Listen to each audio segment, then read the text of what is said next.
I'm Maury Postal, and I figure we'll make this a little more dynamic. I know we've heard a lot of great information, but let's actually get into what actually goes on in these platforms, because we're talking about visual platforms, and I think it's very important to talk about the visual part of that. So I'm going to ask you a question. What is this? No. What is it? What am I showing you a picture of? Cell phone. Who is in this picture? Bieber. Who else is in this picture? So, just so we are very clear what we're looking at, this is a picture that Justin Bieber posted, and he is with a pet monkey. And I don't know if you can read the caption, but that's not really relevant, because the really relevant number is how many likes and how many comments, and how you're looking at the future. Because this is how people communicate now, and it's Justin Bieber and a pet monkey. So, has communication evolved, or has our common language? So this image, I think, is wonderful because it represents an escape. You look at this, and you don't have to necessarily know where it is in particular, but it's somewhere you want to be. The glasses, the way everything's kind of situated, it's very dreamlike. You kind of look at this, and I've completely pulled it out of context, and you have no idea. Does anyone have any idea who made this? No. So, let's look at another image. Same type of idea. This is great. Where is this? Antarctica? It's somewhere exotic. And it's a pair of glasses. Completely out of context, right? But it's something that I imagine some of us would want to escape to, right? We're sitting here, it's kind of cold. I know I'm under the air conditioner, so I can visualize this very well. But if we put it back in context, we can see that this is actually an image from 1936. It's by a famous photographer, Herbert List. And it is actually an advertisement from 1936. This is something that's been elevated to the level of art, right?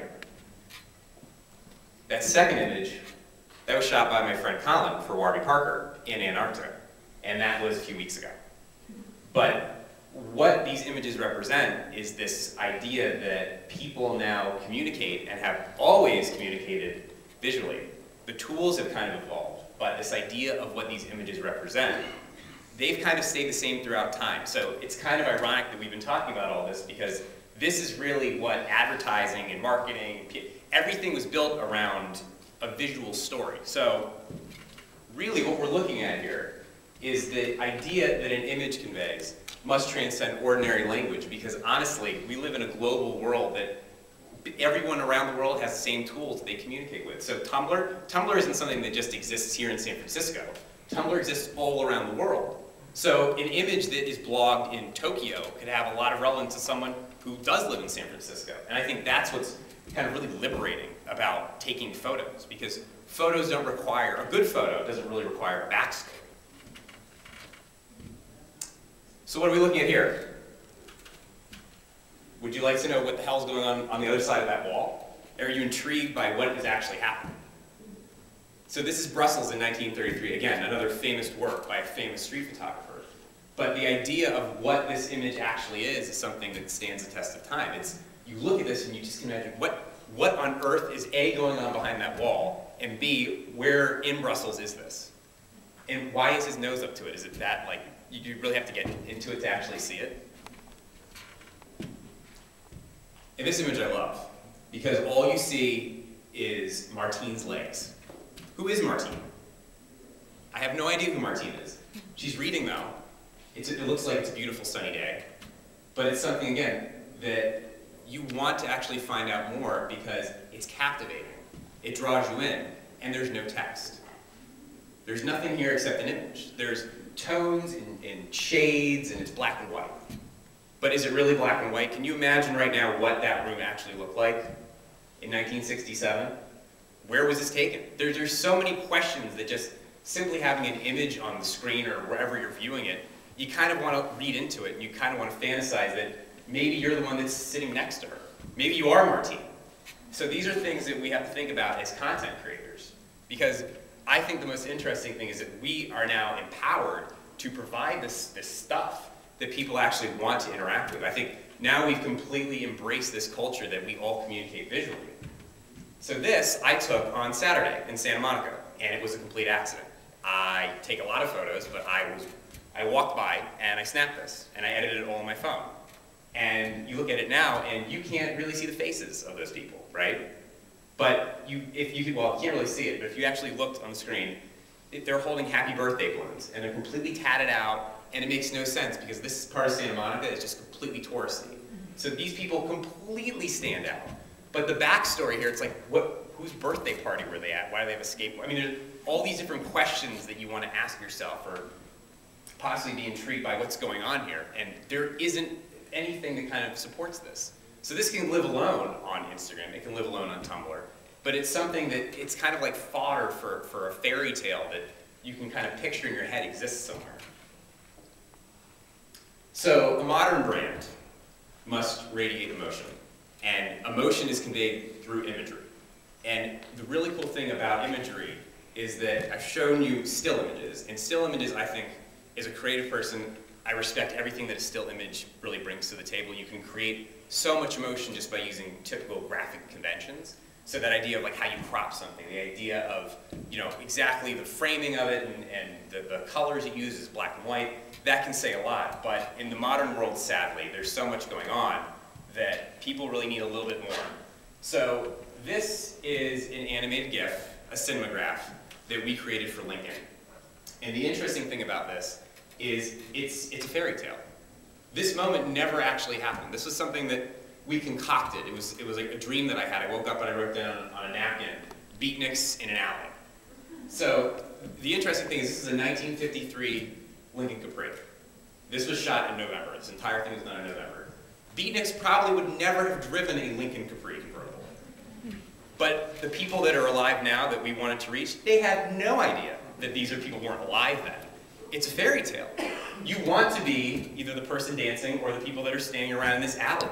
Well, who knows what they're doing, but this idea that you can kind of put yourself in the shoes of these people, and that when you see this, so imagine like, you come across this in your Tumblr dashboard, right? There's just tons and tons of stuff. You have animated cats, you have, you know, images from around the world, things that are kind of jumping out for your attention, and then you see this. You see an image that is hypnotic, but it's not as committal as a video. It's something that stands out, and it's something that it feels much more visceral than just a simple still image. And this is now the language that people communicate with. So instead of simply typing something out, you're going to use an emoji on your phone, right? That's this extension of this visual society. But now, instead of an entire movie, it's like, I want to see this. This can have a soundtrack in my head that never really existed. This can be the beginning of an entire brand saga, or it could be the end of it. You can place this into any context that you want, and the best thing is this works anywhere. This works just as well on this screen as it did on the Tumblr dashboard. You can send that in an iMessage. Did you know that animated GIFs work in an iMessage? So it's like you can actually communicate through Zoolander GIFs now. That's a possibility.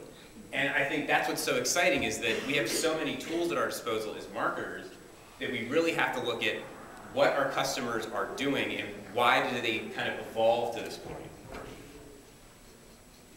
So a really evocative image tells a complete story in a modular fashion, i.e. it can live anywhere and it still communicates the same message. So this is another image done by my friend Colin, and it was for an indie clothing company. But you look at this and it just radiates just so much. It's nostalgic, it's energetic, right? You see this and you can imagine that it's a beautiful fall day, but more importantly, the photographer himself, he has to kind of radiate that emotion too. So if someone who's creating this stuff, and this is the classic definition of art, right? Someone who's consciously creating something beautiful. This kind of depicts so much about a brand. And the best thing is that this, without any sort of backstory, without any other supporting visuals, really defines a moment that people might want to live forever, right? So that's how we communicate anyway. When we talk, we say words that we choose hopefully very carefully, or we use emojis we choose very, very carefully, or synonyms we choose very carefully.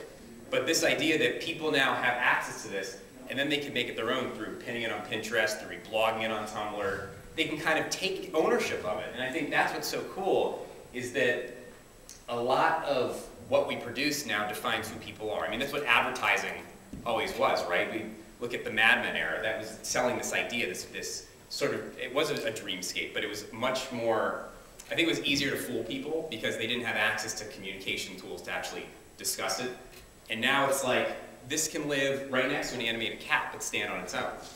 And that's what's so exciting about kind of the modern landscape, because really what we're looking at is a modern brand has to speak in hues, composition, and form. You can't simply have the same picture of a dress over and over again and expect people to actually respond to it.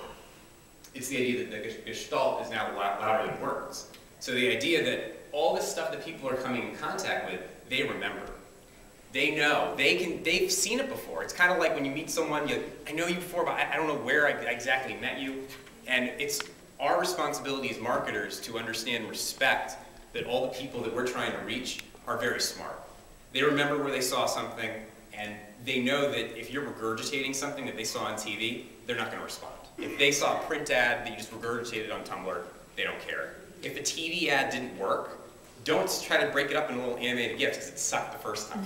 So it's like, people are very smart, and we like to think as marketers it's a pretty high and mighty thing that every morning the way that we kind of pitch it is, oh, I'm so excited to wake up today and share whatever brand X, Y, and Z made. I can't wait to go through my entire Facebook newsfeed and just share everything. No one does that. You have to really try very hard to produce things like this that speak so much even without motion. This is a still from that same LinkedIn campaign that I love because in the actual animated GIF, that scarf moved. And that was wonderful. That was very real, and you could actually see it moving. But this implies motion. This says something to me that it's much more challenging to convey. Like, look at her face. Look how beautiful that emotion is on her face, that sunlight. This is something that feels like it could live on forever, that this could live in an art gallery, and that this is much more than just simply advertising. This is actually giving someone a real way to dream. That's what we really should be aiming to do. It's not just simply putting out content. It's trying to make people's lives better just in incremental moments. So I leave you with that in sort of like an inspiring thought, which is remember that the people that you're reaching out to have many different inputs now. They have access to the world's information, and they really are trusting us to produce the things that they communicate with. So it's a very powerful task that we have.